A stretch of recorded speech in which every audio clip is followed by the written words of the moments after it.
Hey YouTube, it's Indigo. I have used so many names on this platform. Punqnoire, Dime203, and Indigo. How is it? Basically the third dynasty of Dynasty. If you don't know, my first name is Diamond, so that's... Hey! If you're new to my channel, my name is Indigo, aka Indigaux the Fae, formerly known as Dime203, formerly known as Punqnoire. I am a music maker. I'm talking rapper, I'm talking producer, I'm talking singer, I'm talking boom, bitch, I just made some music, so that's what I'm talking about. I do that, but on stage too. I also write poetry, I also organize events, aka punqnoire. Like, I literally put on a festival on Juneteenth. And I also vlog. That is a thing. I do big things. I'm from New Haven, Connecticut. Oh, look at the bags under my eyes. Like, I'm not even gonna lie, I haven't slept well in 3 days. I don't know what's triggering it, but sometimes I go through insomnia periods. So this is my coping mechanism. Meat fudge cookies.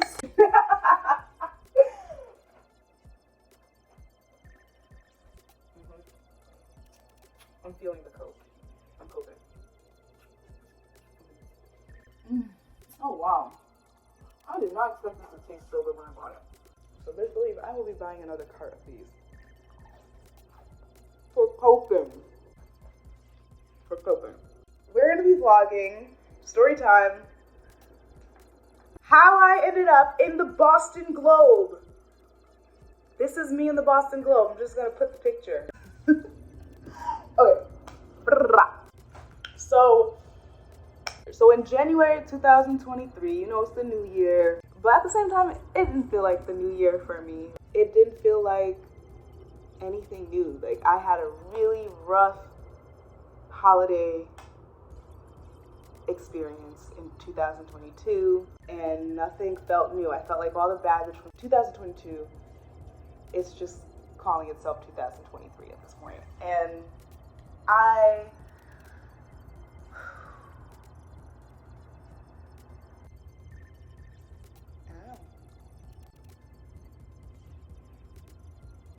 just felt really stunted, honestly. And like most people hit the ground running in the new year,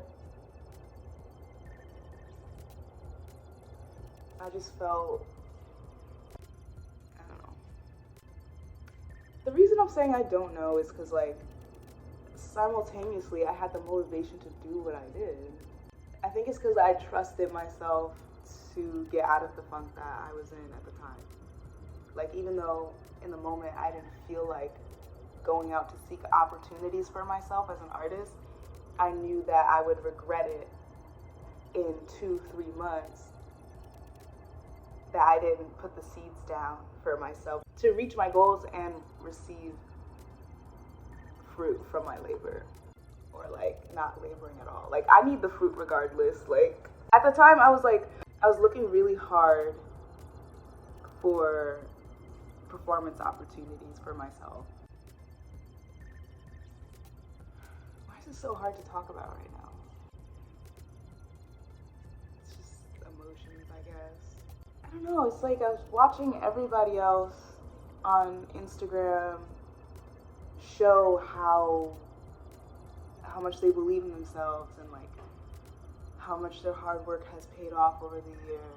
And it's like, I don't know, no matter where I am, I always want to be somewhere else. I think that's the curse of being on the internet. It's like constant need for gratification. I literally have everything I've ever wanted. I live in a beautiful apartment on my own in the county that I grew up in. I'm a full-time artist. But I look at other people as like measuring sticks, and I hate that. That's just how I've been feeling lately, though. Like, the part that I hate the most is that I didn't always feel like that, and I feel so detached from my actual self because I'm constantly comparing myself to others, and it's like, doesn't do me any favors because they're nothing like me. And it's like, that's the higher self. It's always going to be the pinnacle. The only reason I'm actually frustrated is because I'm doing the comparing in the first place. It's like, I can never measure up to that. I can never measure up to who they are. It's like, duh, that's the whole point. That's the whole point. You're not supposed to measure up to anybody else. Not your parents, not your friends, not the people that you idolize, no matter how inspiring somebody is. They'll never be like you, and you'll never be like them. And that's the beauty of life. And that's the value of being an artist. You have a unique light. Your light has a unique frequency that comes into this world and heals and hurts and teaches and revolutionizes. It's the whole point. Fuck the internet. Fuck Instagram. Fuck social media. Fuck Tumblr for blocking me from going live just because my profile picture has me doing this.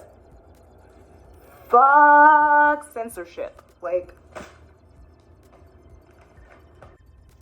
well, I was feeling very insecure at the time, and honestly, I still feel that way.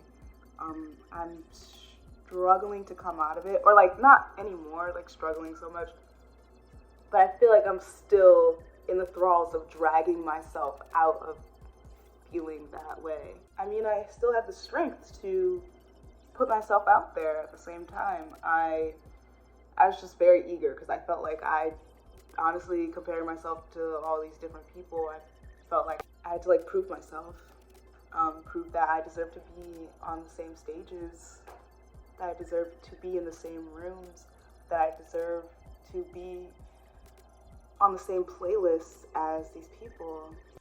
So I was looking at all types of venues. I literally wrote down a list of all these different venues, and I emailed half of them. I didn't email all of them yet. Like, just reaching out to these different places, putting my name out there, like, hey, I'd love to perform at your thing.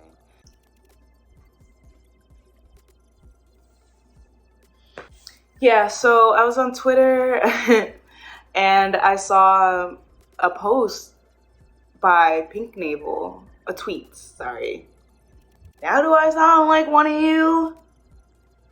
But you're not a sheep because you're watching this video. So like, if you found this video, you're probably not a sheep.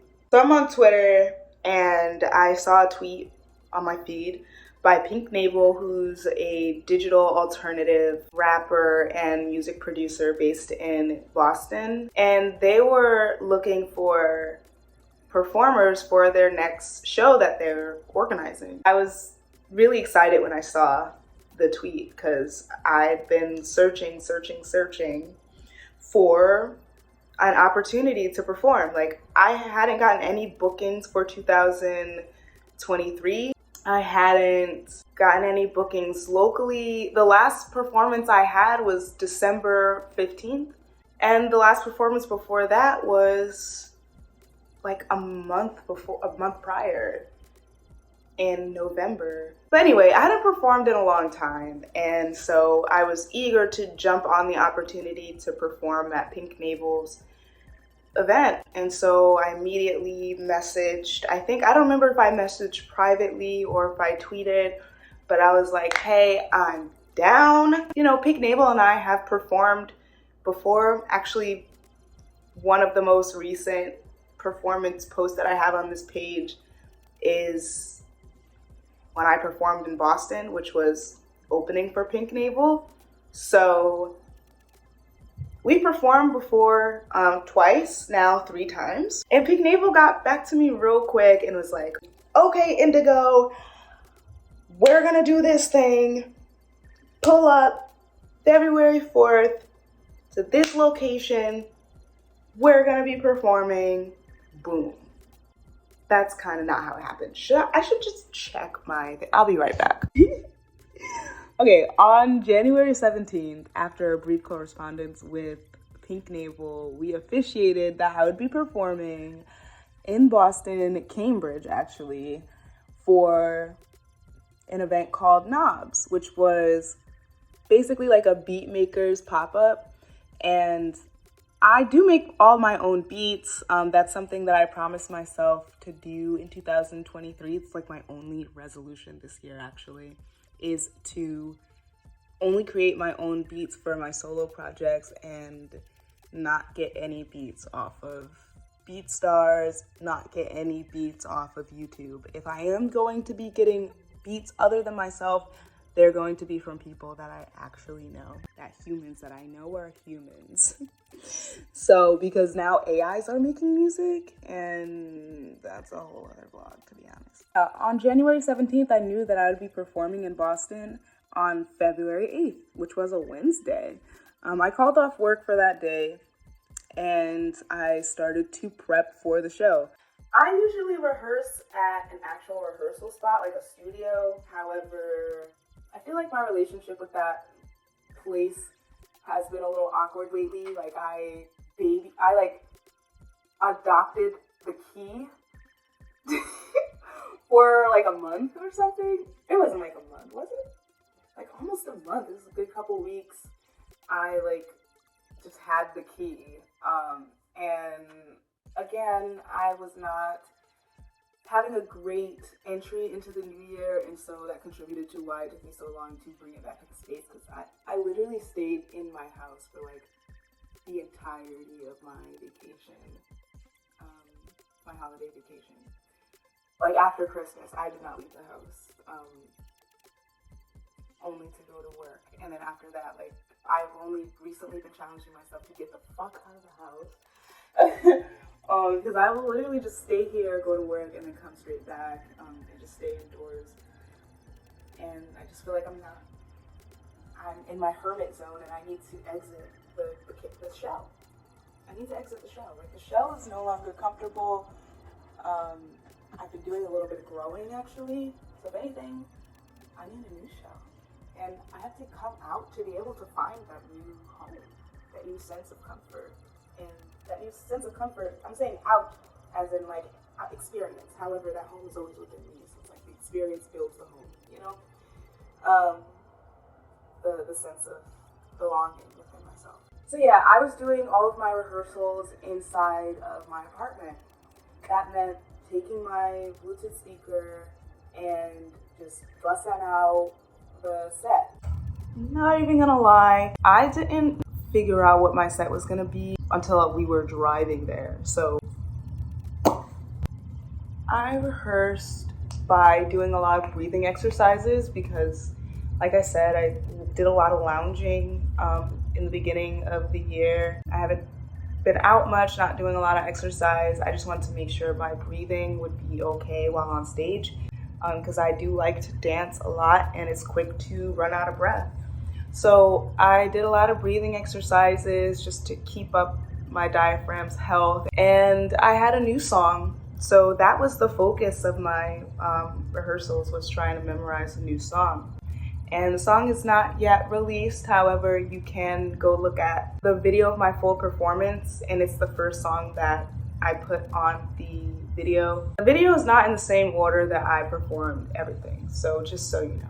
The song is called As Is the Soul, and the new part of the song that I needed to memorize was the rapping part. I actually flawlessly performed it. I did not pronounce anything wrong. I did not miss any words, and my breathing was pretty good. I wish it was better actually, just because I was doing a lot of dancing and I wanted to do more dancing. It's just I couldn't trust my breathing to be able to like handle itself if I decided to dance a little more.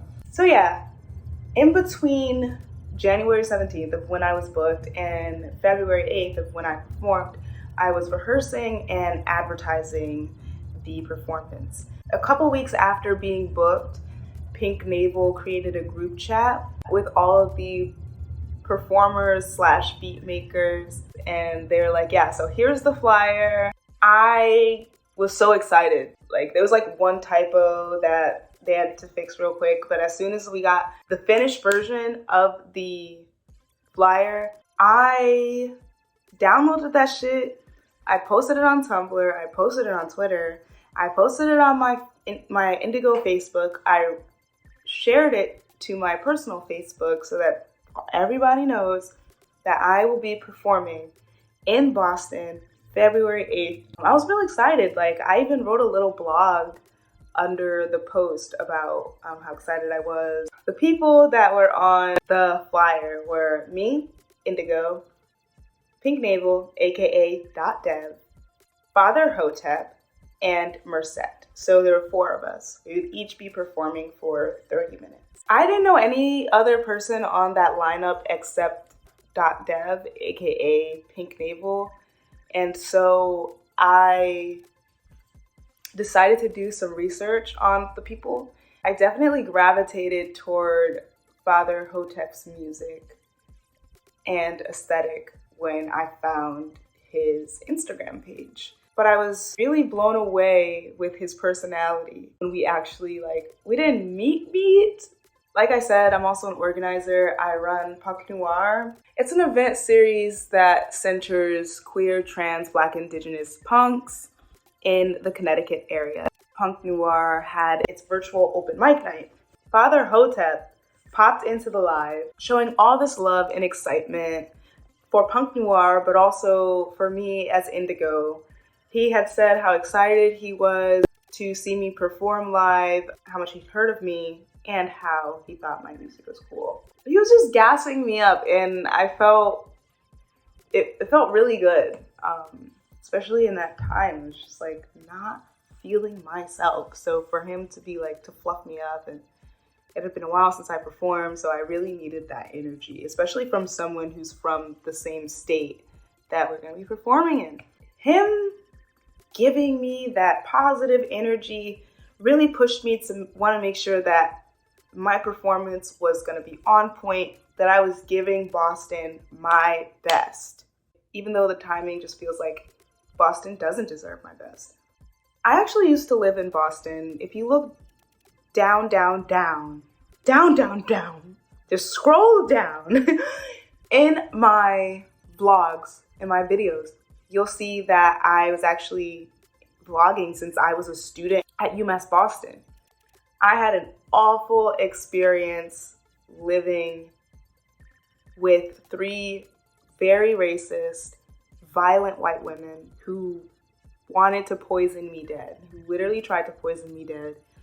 And so my relationship to Boston feels a little shaky. I feel like that's the underbelly of my experience with Boston, because I've also experienced coming into my own queerness. I've experienced my first, closest, bestest friends being Black queer people who literally, back when I identified as cis and straight, just took me in. They felt me. They felt family in me before I felt it in myself, before I loved myself. And so I transformed in Boston. And so it's a place for me of transformation, of love, of inner standing. And there's also a lot of hard feelings for me there. I never reconciled anything that happened between me and those roommates. And so it's when I pull up to Boston, sometimes I'm nervous that I'll see them, but also it's bitch on sight.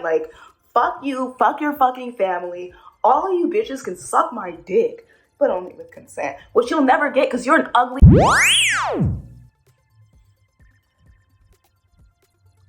I'm sorry, that was mean. That was mean. You know what I mean. It's not mean, you get it. You get it. You're here because you get it. Don't even act like you don't get it, because if you don't get it, you don't get it. Obviously, as a former student of UMass Boston, as a person of color, and as an artist that would be performing in Cambridge in just a couple weeks, at the time, I was devastated when I heard about Saeed Faisal. I did research to understand better what happened. I still don't really fully understand what happened. All I know is that this young student of UMass Boston was seen holding a knife when the police approached. The police got scared. and shot this student dead. The student was holding, Saeed Faisal, was holding a knife, but ended up with a bullet in his body that ended up killing him. Holding a knife. And it's like, I don't know what was going on with Saeed Faisal, if there was like a mental health problem happening at the time, because honestly, that's the first thing I thought, was like, this person was probably going through something in their head that they needed help. How is murdering someone de-escalating a situation? Like, these are police officers that are supposed to be trained to handle situations like this, to be able to handle hand-to-hand combat. The fucking state will train a pig to use a gun before they train a pig to use hand-to-hand combat to be able to handle physical altercations in a civil and moral manner. That is where our tax dollars are going. One thing that I regret is I didn't say all of this when I was on stage. I didn't even say Saeed's name. I wanted to. I wanted to.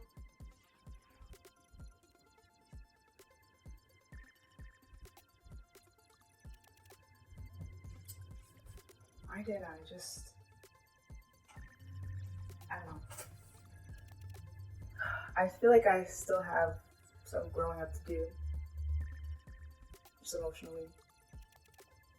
Being able to understand and stand by my emotions.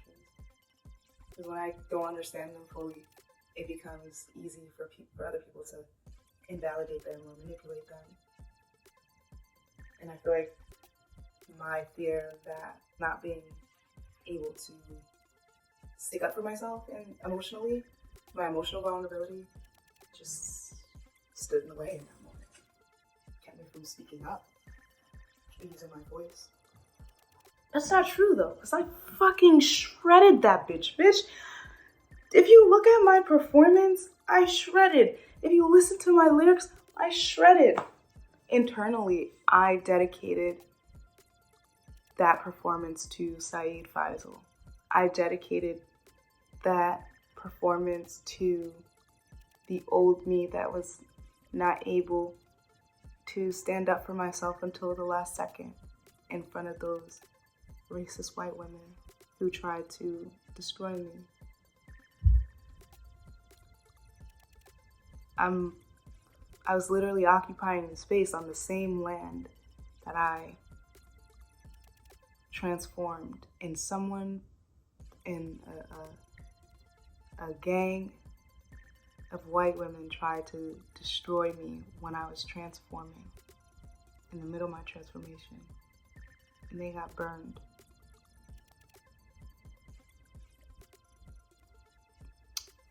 And I just returned as Indigaux to make sure the ashes was still there, bitch. To make sure the ashes was still there, bitch. Because honestly, fuck, bleep, and fuck, bleep. I'm not saying your names, bitch. Fuck all of y'all. You know who you are. I hope you're watching this. Ooh, if you're watching this, comment. Comment lip emoji with the eggplant emoji so I know that you're sucking my dick.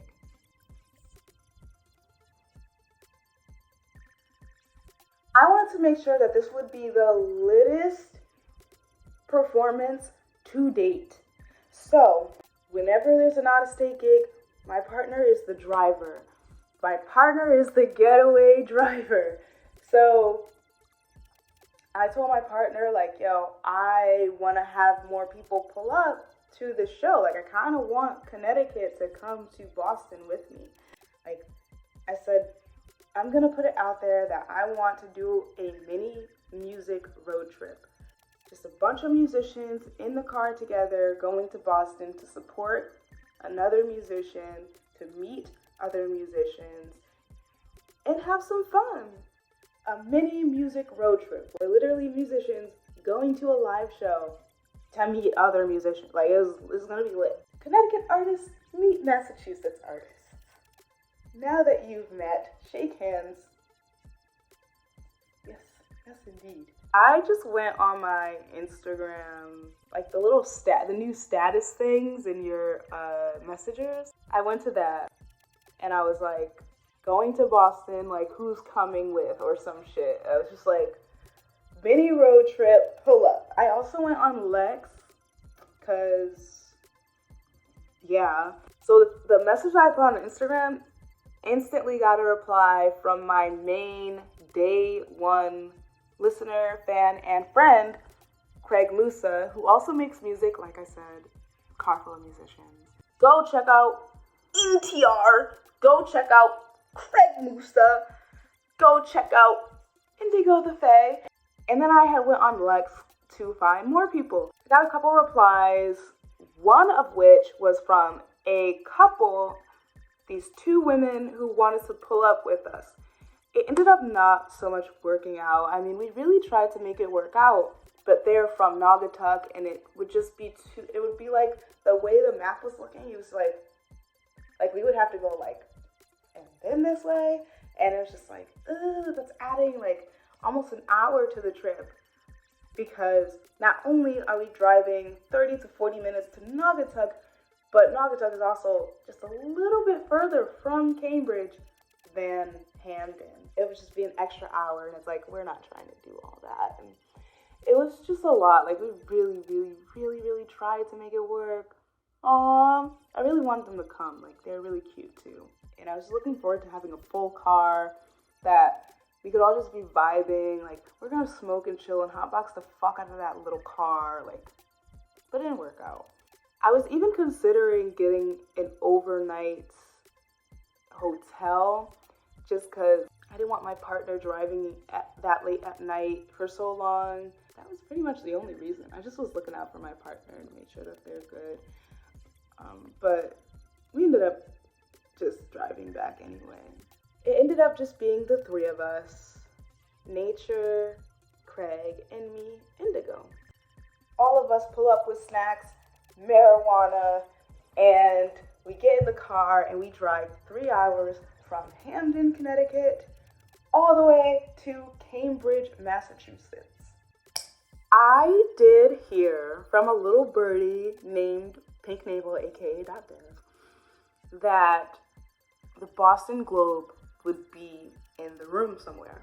By the Boston Globe, I mean some journalist with a camera. That fueled me with even more motivation to fucking slay this performance. Like, when I say I'm just hungry, y'all. I'm just hungry. Like, I'm trying to make the most out of every opportunity that comes my way. And so I already really wanted to knock out this performance for myself, to show myself that I could do it, for Father Hotep, who was gassing me up so much. I also did this for Najwa, who's the organizer of Third Wave. That's an event out in Boston. My first booking in Boston was at Third Wave. Najwa, you have been so supportive towards me, even before I even performed at Third Wave. Like, you knew my music. Every time I post in the Discord, you're so friendly. You're just great, and thank you for supporting me. I did that performance for you too. Thank you to people in Massachusetts who really amped me up. There was also someone on Twitter. When I had posted the flyer on Twitter, someone had replied saying that they're really excited for my performance. And I said, oh, I'm excited too. Can't wait to dance with you. And honestly, I was just being flirty and just replying. But then this person actually pulled up to the performance. I believe that they had seen me perform before. I'm not sure if it was at Third Wave or not. Because they had actually showed up, I was like, okay, so we're gonna dance together then. Like, I'm gonna keep my word. I tweeted that I can't wait to dance with you. Let's fucking go. Let's dance. I wanted it to be a great time. And it was. I brought out the gang from Connecticut. I danced with the person from Twitter, and I ended up on the Boston Globe. I could tell who the Boston Globe guy was just because he was the guy with the cool camera. I did make sure that he got a couple good shots. Just to make sure he got a couple good shots. Father Hotep's performance was so amazing. First of all, I'm just gonna say that. Father Hotep's performance was so good.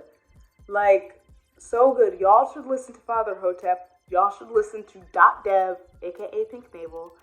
And y'all should listen to Merced. Like, these artists were so fucking cool.